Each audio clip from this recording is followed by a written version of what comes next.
arkadaşlar. Atölyeye geldim. Koltuğu çok merak etmiştim. Süper olmuş koltuğu. Ay harika. Oh şöyle yaslanayım bakayım. Oh vallahi süpermiş. Evimin baş köşesine koyacağım bunu. Ay harika olmuş. Ay Şen abla çok teşekkür ederim. Oh hoş geldin. Oturmuşum bile koltuğa.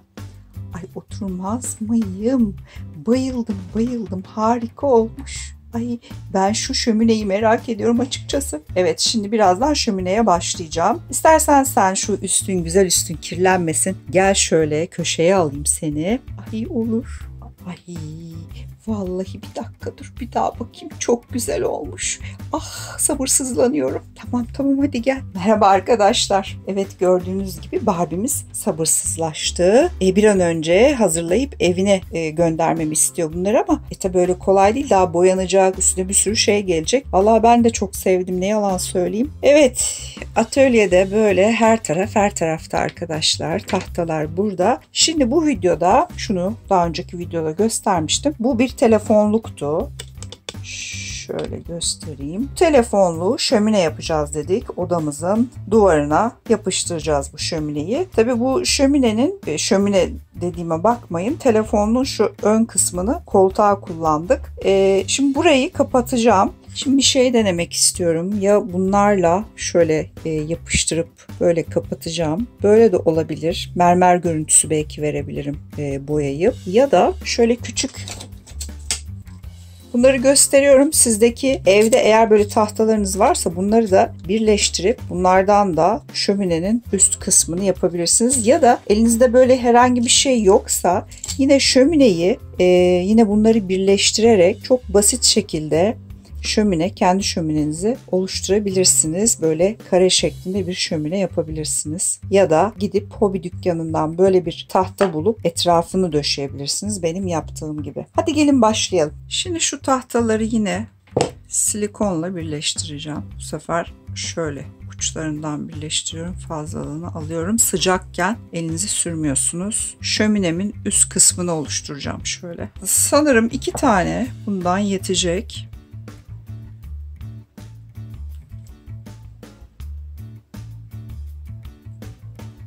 Evet şöyle yeterli olacak.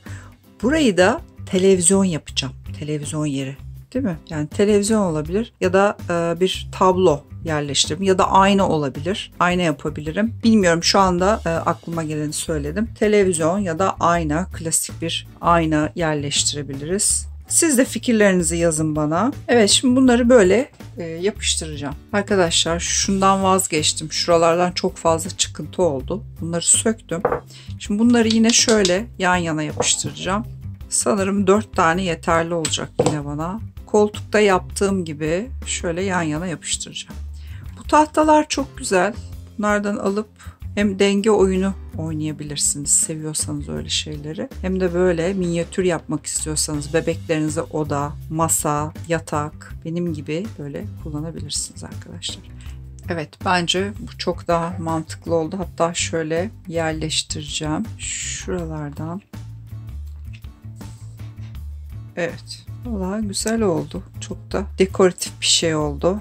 Evet şöminemin alt kısmı. Şimdi tabi buralara şöyle bir tel ve şöyle küçük parçalara kestim. Ben kürdan da kullanabilirsiniz. Hazır da varsa kürdanları da kullanabilirsiniz. Ben şimdi şuralara şunları yapıştıracağım. Böyle bir önünde aksesuar olsun, değişiklik, güzellik olsun diye. Ama bunları koymadan önce yine şöyle elimde yuvarlak tahtalarım vardı benim. Hatta şunlardan göstereyim. Ben kestim bunları odun parçası gibi. Şöyle yuvarlak uzun tahtalarım vardı. Bunları kestim. Bunları boyayacağım sonra odun olarak koyacağım içine. Birleştireceğim şimdi şeyle silikonla. Bir de böyle birkaç tane taşım vardı yine aksesuar olsun diye şöminenin iç kısmına yerleştireceğim. Şimdi şöyle yapıştırıyorum. Kısmı koyacağım. Kurusun. Şunları da şöyle yapıştırıp yanına koyacağım. Bunları tabii çoğaltabiliriz de.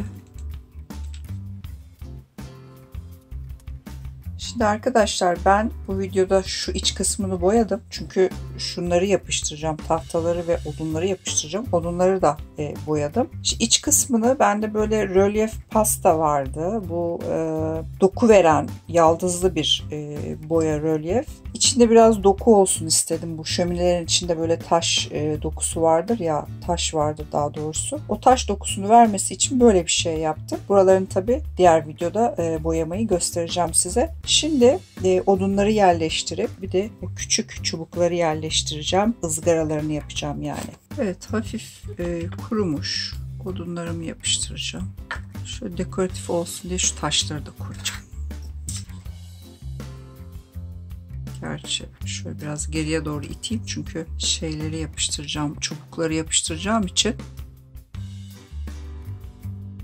Aslında tuğla görüntüsünde bir şey boyayıp koyabilirdik. Olsun, fena olmadı böyle. Belki şu çok büyük oldu. Şunu alayım. Evet, odunlarımı kapamasın. Şöyle şunlar durabilir. Şimdi şu çubuklarımı yapıştıracağım. Şöyle tek tek yapıştırıyorum. Aralıklı yapıştırıyorum. Evet, böyle bir görüntümüz oldu. Tabii şömineyi boyayınca daha da ortaya çıkacak. Şimdi buraları belki tuğla görüntüsü verebilirim şunlara. Evet, şöyle bir, evet, sandalyemiz ve şöminemiz hemen hemen bitti. Diğer videoda da boyamasını yapacağım. Bakalım şu tahtalardan neler gelecek. Sizlerin de fikirleri varsa bu videonun altına yazın. Onlardan yapmaya çalışayım. Ben aslında onlardan bir tane Barbie yatağı yapmak istiyorum. Eğer siz de istiyorsanız videonun altına yorum bırakın. Sizi çok seviyorum arkadaşlar. Instagram hesabından da lütfen Oyuncak Butiğim kanalını takip etmeyi unutmayın. Bay bay.